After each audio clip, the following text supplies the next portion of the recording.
Hello everyone. Welcome to yet another inspiring episode of Why Leadership Fails. I am your host, Bhavna Lalchandani.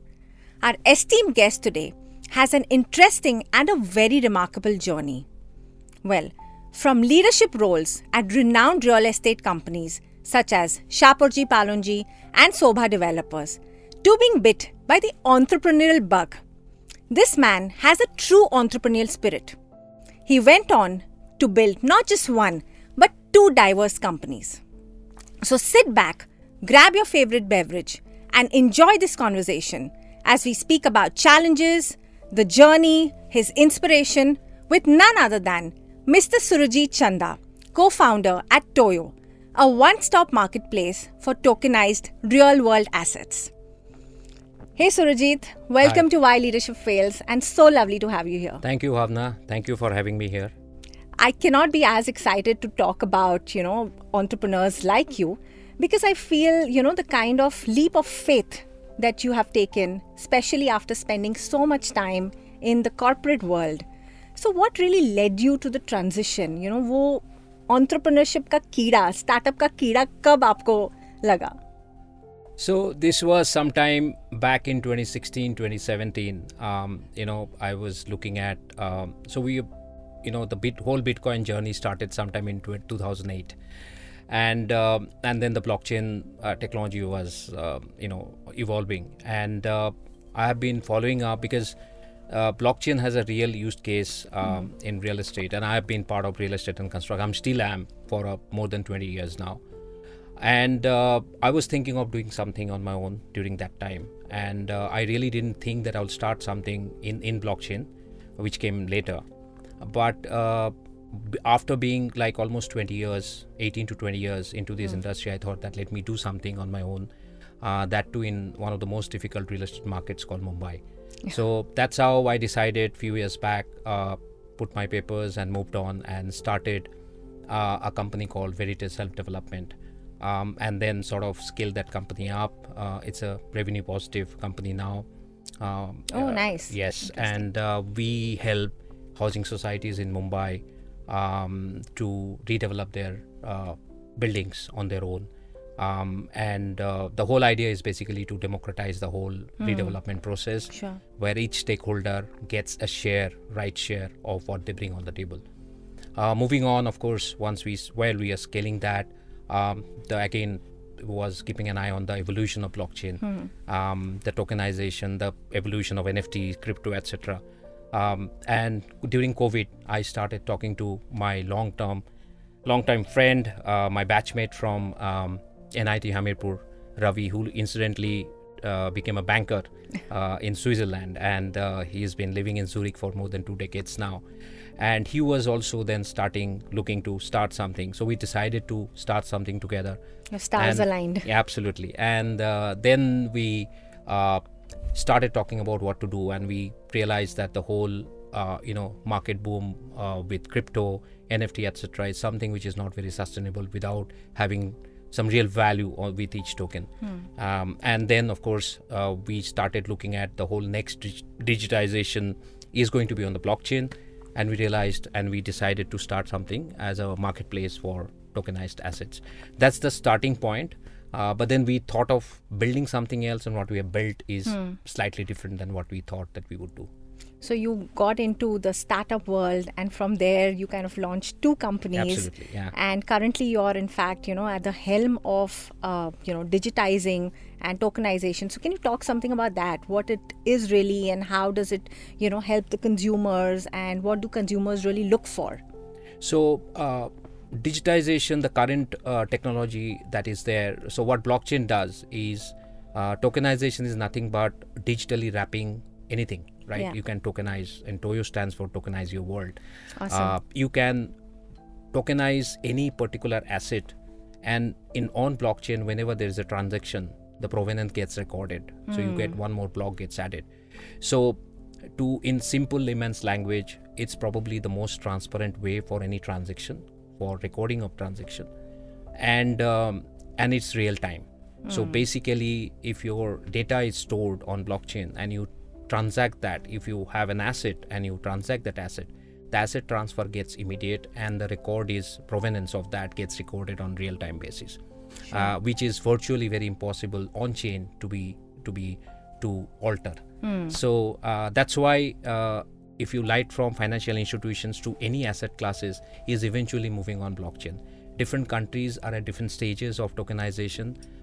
There's a report which came from BCG way back in 1.5 year back, wherein they have estimated the market size from 16 to 68 trillion by 2034.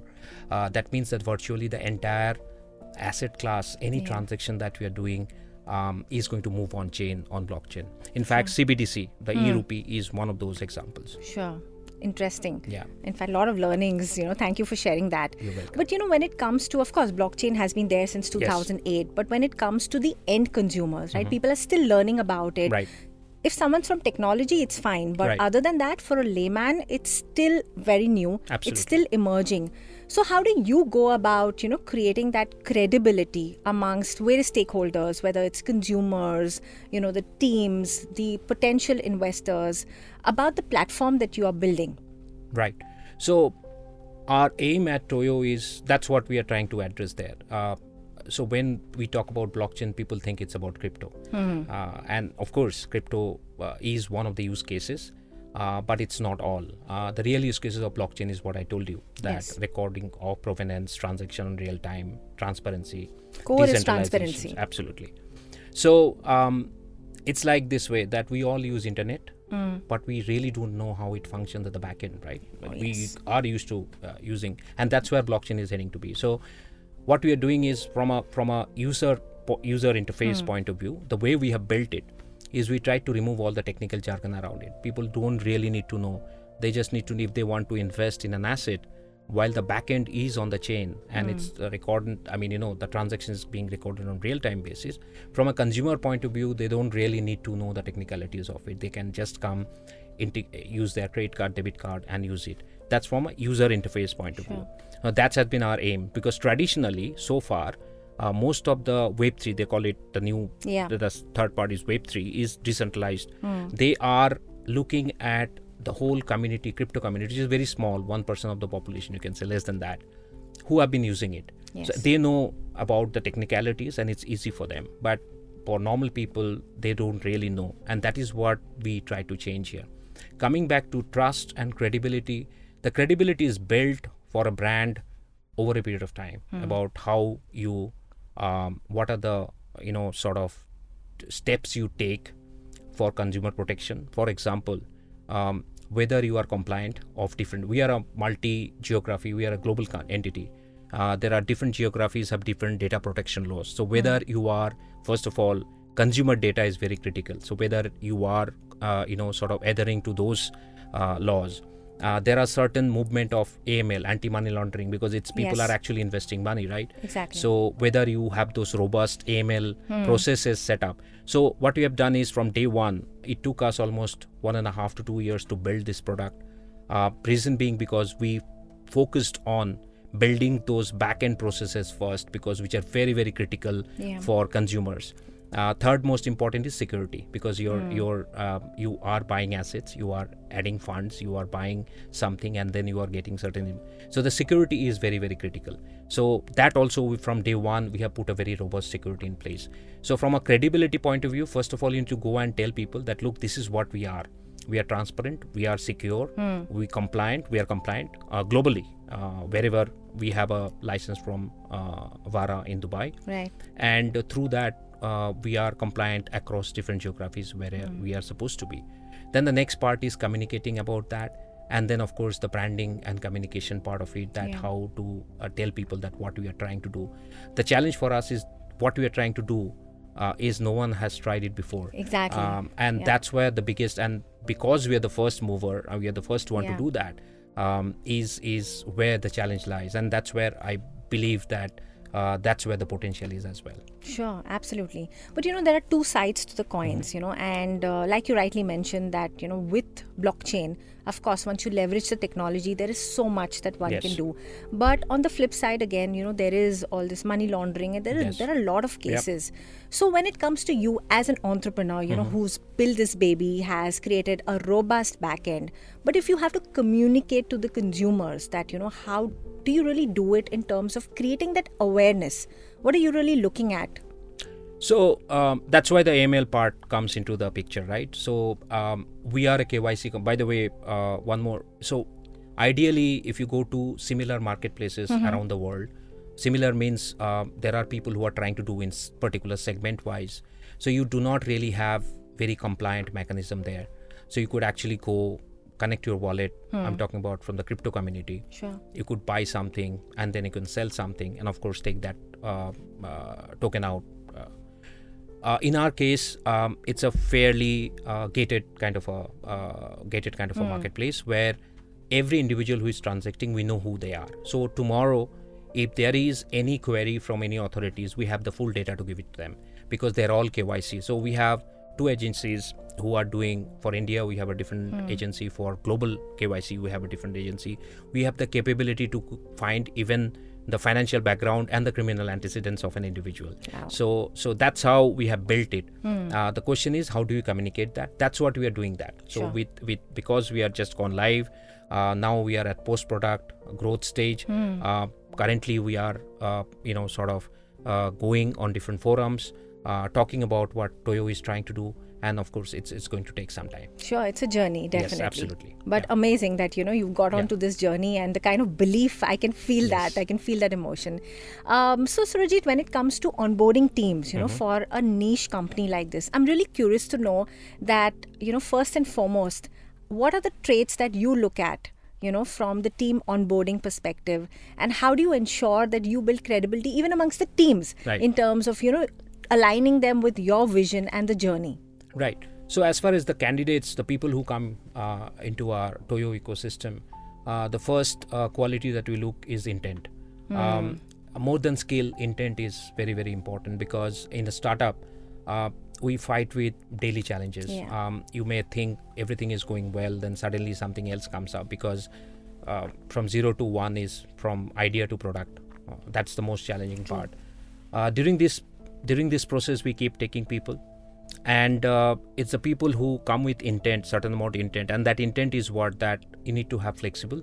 You need to be able to do beyond what the so-called JD is, and that's how they learn. Like the early starters in a startup, when the startup does very well, they're the ones who actually get benefited the most, because there is ESOP and everything else is there. As far as the company's point of view is concerned, that we believe that when you are bringing people in, we need to be transparent about the situation that we are in, because we tell people that, look, this is what we intend to do. These are the challenges. These are the challenges we are facing, and these are the challenges you're going to face. So it's going to be one roller coaster ride, and if you are up for it, come and join us. It's going to be exciting.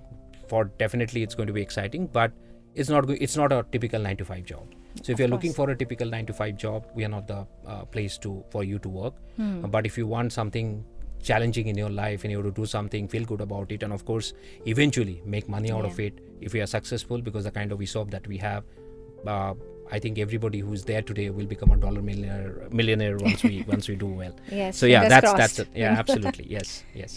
Great, sounds good. Talking about millionaires and building millionaires, but of course every startup has a lot of hurdles, and you rightly mentioned that. So when it comes to challenges, Surajit, what is that moment of a setback or a failure which was certainly grappling that you faced in your career journey, or in your startup journey per se? Right. So in both cases, like the real estate startup that I have was also a new concept in Mumbai. So far, people used to be used to redevelopment with developer. We said, hey, you don't need a developer. We'll help you build it, and you can take the profit. So it's a new concept. It took us almost 2-3 years before we hit our first project, right? and then sort of it's now started falling in place. As far as Toyo is concerned, there are different levels. It's a much bigger, because the first one is confined within the geography of Mumbai. It's very different, very straightforward. But Toyo is multi-geography. It's a global entity. No one has done again what we are trying to do. The challenge, we have faced it daily. So our biggest challenge was from 0 to 1. We ideated what we wanted to do, and we started building with a very young team. And while building, we realized that a lot of things that we thought we would do or we could do was not possible. So we faced delays in the product. So that's the most challenging part. If you talk to any entrepreneur, is from 0 to 1, which means that from ideation to product. And it took us almost 1.5 years to reach that product stage. Right? We started building from June 22. By the time our MVP was ready was November 23. So it's almost 1.5 years. And during those stages, many a times we built a product. The product was, there were a lot of challenges. We had to go back to the drawing board again, sort of started reworking on everything that we thought. In terms of challenges, I would say that it's like, I call it like when you start in the entrepreneurial journey, it is like walking into a tunnel, dark tunnel, without anything in your hand, and you have to start navigating. So probably start with the candle, then you have more resources, then you can get a flashlight, and you keep doing till you see the light at the end of the tunnel. Till then you'll have to keep doing it.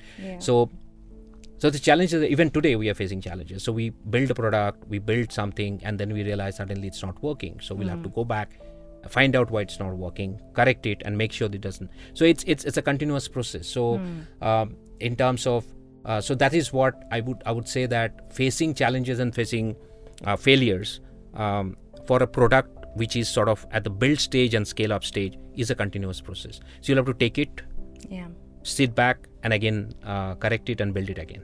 So every day, literally, it is a failure, and then one needs to keep pivoting. But I cannot help but wonder, listening to your conversation out here, like you mentioned about Verite, which is the self-redevelopment project, and Toyo, absolutely new concepts. Right. Never done before. So are you a risk taker? Are you an innovator mind? What is it really? I love building, business. So this is something really, really challenging. This is something I enjoy. And the great part about is that in both these companies, I have got some great team members who share the same passion, share the same vision, and everybody is really working around to build the company. So it is not an individual. I would say that if I come with one is that it's very easy to have an idea, but most people have ideas. But it's most difficult is to implement that idea, work on it for a while. So I enjoy that. Yes, execution is the key. So I enjoy that. We're still long way off from where we want to be. Sure. But we are at it. I'm sure we'll collectively reach there. And both of these are self-funded? Bootstrapped, yes. I need to pat your back for sure. Verite is with a paid-up capital of 1 lakh rupees. So from there, it's a revenue positive thing.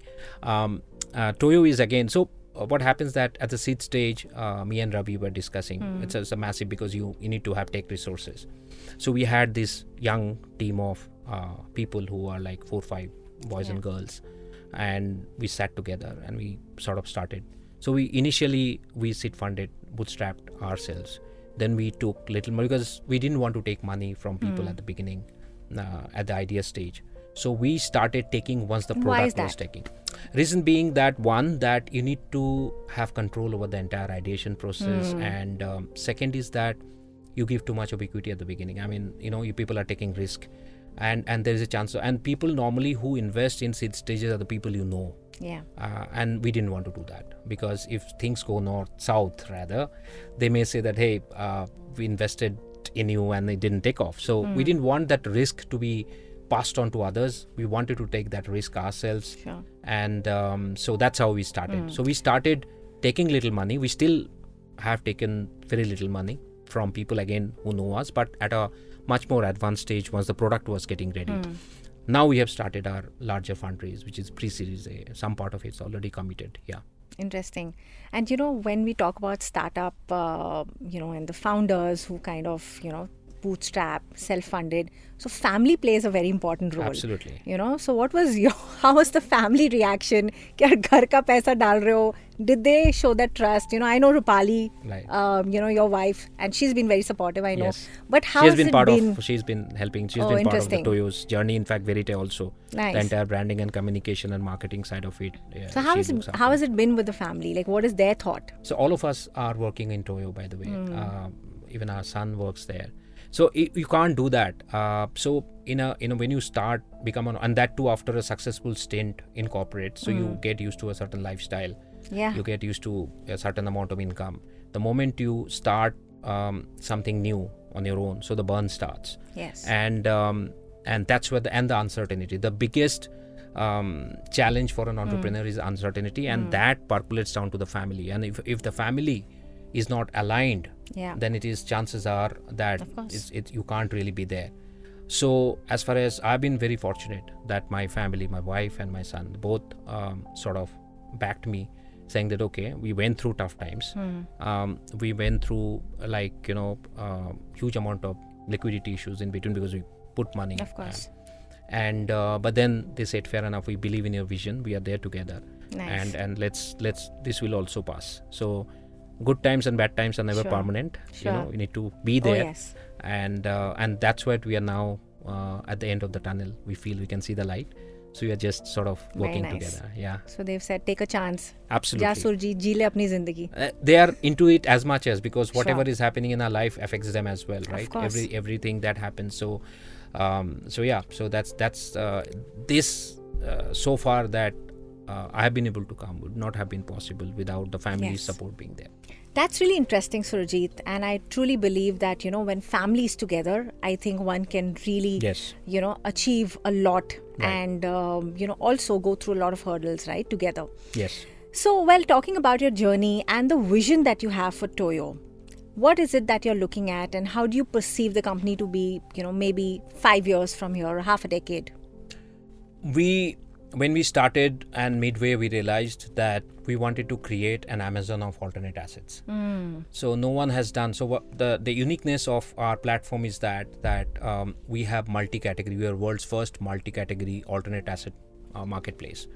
And that's extremely complicated at the back end. Very niche. And absolutely. So we started off with art, movies, music. And why did you choose these particular categories? They align with, so these are so globally there are examples of companies tokenizing art, tokenizing music, tokenizing not many examples of movies. We thought that people have common interests. These are all very aspirational kind of where people love art, people consume. A lot of people invest actually in art, but our model in art is very different. Music you consume. You never thought of investing in your favorite music song, by the way. Movie is very rare. There have been absolutely. So there have been instances of movies crowdfunded, but no one actually sort of gave an opportunity to individuals to invest in a movie by paying say $9 or $10 or $5. So you can be a producer by paying $5 to $10 and get not only get returns, get a share in the success, but you have an opportunity to be part of the creative process. So if the movie is a blockbuster, I can share and I get the returns that the producer gets. Absolutely, yes. And if the movie is not a hit, I tend to lose money. Yes. So the way it is structured, people are going to get back their money. So that's the way we partner with our the creative team which comes to us. But generally, the way we have created the whole engagement, we want to create a community behind a product, which is say in this case movie. Yeah. And if there are 100,000 people who have invested in the movie, and during the course of the movie production, say of 1 year, those 100,000 people becomes your brand ambassador. And that 100,000 people with their friends and family, their Instagram network, social media followers, it will actually become millions by the time the movie is hit. Imagine the kind of money any production house has to spend to reach that sort of audience after the movie is made. So we are doing everything and people are invested in that. So when the movie gets released, that's what we think is going to happen is the community is going to back that creation. So the chances of that movie doing well is much more than a traditionally made movie which is then thrown at the audience. What's the kind of minimum investment that I can make on your platform? It's for the Hollywood movie that we have, it's $9.9. 9.9, almost Which is $10 for a Hollywood $10. movie. Yeah. That's would be around 820 rupees, 800. Okay. And for the Bollywood movie that we are dropping after that, minimum will be 4.9, which will be around 350 rupees. That's interesting. Absolutely. That's absolutely new, but I think that while there is a risk for people, sure, Yes, and there you're is. doing your best. We have to a kind of disclaimer. ensure. We definitely Okay. there is a risk, and we are very transparent about that. That these are success is not guaranteed.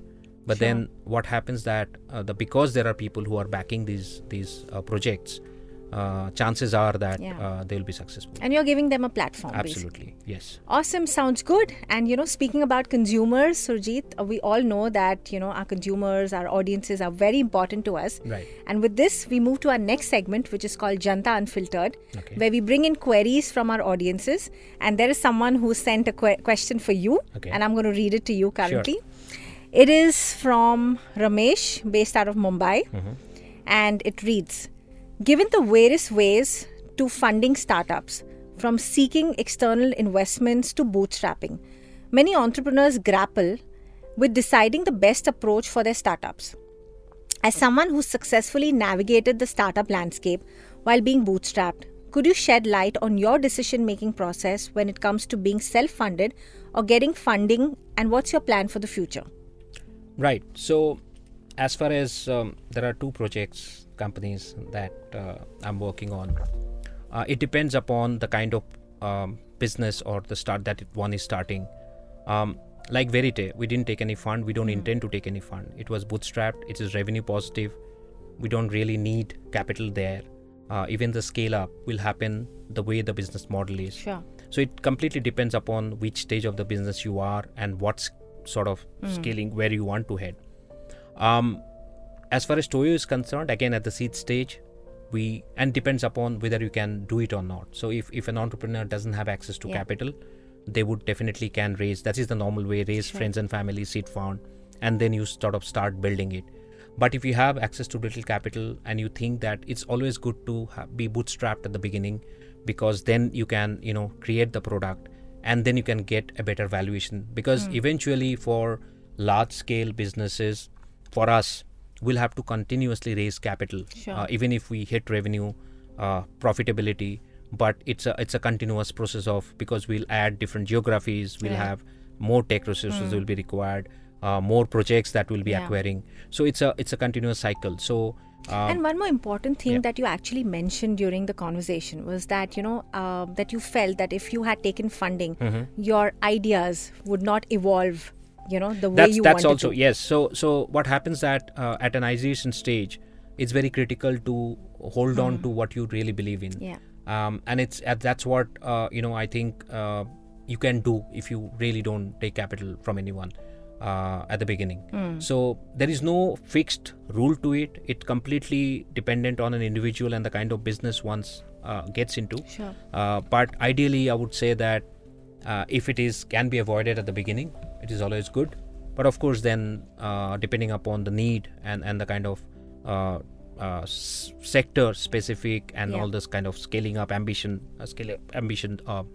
entrepreneur has, depending upon that, one should definitely raise capital. Sure. Sounds good. Thank you so much, Surajit, for answering that question. Thank you, Ramesh, for sending in that query. I hope we've been able to address your query. And Surajit, now I believe that you guys work 24/7 when it comes to most of the startup founders, right? And you are entitled to some fun as well. So let's spice up this conversation and we move to our next segment, which is called the 60-second spin. Okay. You know that in the startup world, it's all about being quick. Speed is very important, and being witty, which you are. So are you ready to come along for a spin with me? Yes. I'm going to throw in questions to you, and one word, one statement is what you need to answer. Perfect. Let's go. Yeah. Music or podcast? Music. You're on a podcast today. I'm honest. Digital asset or physical assets? Both. Your go-to productivity hack? Listen to music. Your biggest inspiration in the entrepreneurial world? Elon Musk. In-person meeting or virtual meeting? In-person meeting. The biggest risk you've ever taken? Starting Toyo. If you could instantly gain one new skill, what would it be? Public speaking. You're pretty good. I hope so. Adventure travel or luxury travel? Luxury travel. Describe Toyo in one word. Path-breaking. Call or text? Call. Wow, you did pretty well. And with this, we come to the end of 60 seconds. Thank So you. thank you. Hope you had some fun. Yes, I had. Awesome. Yeah. All right, Surajit. Now with this, we move to our next segment, which is the concluding note, and it's called Expert Edge, wherein I would like you to share one quick thought on why leadership fails and one mantra for being an effective leader. Leadership fails at different stages of and it's the context is different for different businesses at different stages of business. If I talk from a startup point of view, I believe in what Steve Jobs had said, that you need to have a great team to and leaders' job is to create a great team. Yes. And empower them and then delegate it. I think that particular model works whether you are a startup, you scale, you become probably you become an Elon Musk or a Jeff Bezos. Yeah. Eventually the mantra is the same. Create a great core team and start delegate. Sure. There is no other way you can do it. No, I absolutely agree to it. I think, so I've been a startup founder myself, into the payments for lifestyle products. And I completely agree to what you're saying. Yes. So great. Sounds good, Surajit. Thank you so much for sharing those thoughts. Thank you. It has been really inspiring. And I believe that, you've been really candid. So thanks so much for your precious time. Thank you, Bhavna. Thank you for having me here. Thank you. Thank you to the audience for staying with us today. I hope you enjoyed this conversation and found it as inspiring and meaningful as I did. Well, as we wrap up this episode with Surajit, do remember that in entrepreneurship or leadership, the only limit is the limit that you set for yourself. So dare to dream big, dare to fail, and have the courage to get up again and again until you become limitless. If you resonated with this thought and our conversation today, do hit the like button, share it with your network, and drop a comment with your best takeaway from today's episode. Or simply just say a hi. We love hearing from you. Stay tuned to Why Leadership Fails for more such inspiring stories about grit, determination, and ambition. Until then, all you leaders out there, keep slaying, keep inspiring, and continue leading the way. This is me, Bhavna Lalchandani, signing off.